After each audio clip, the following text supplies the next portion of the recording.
Jar cake টাপ cake গুলা অনেকে বলেন যে আপু এখন কি বানানো আছে, এখন কি নেওয়া যাবে?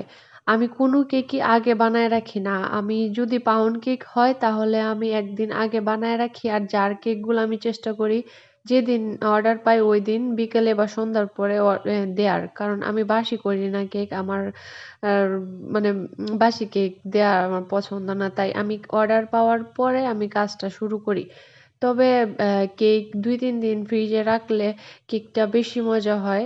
আমি অনেকের বলে দেই যে আপনারা যদি কেকটা আরো বেশি মজা খেতে চান সেইজন্য আপনি ১ দিন বা ২ দিন ফ্রিজে রেখে দিবেন পাউন্ড কেকের ক্ষেত্রে। তবে জার কেকগুলা আমি ইনস্ট্যান্ট বানায় তারপর সেল করার চেষ্টা করি, যেটা আমি রাত্রে হয়তোবা বানায় রাখি সকালে দেই, বা সকালে অর্ডার পাইলে বিকাল বা সন্ধ্যার দিকে দিয়ে দিই। তো আপনারা দয়া করে একটু সময় নিয়ে অর্ডার করবেন যাতে আমি বানানোর সময়টুকু পাই। ধন্যবাদ।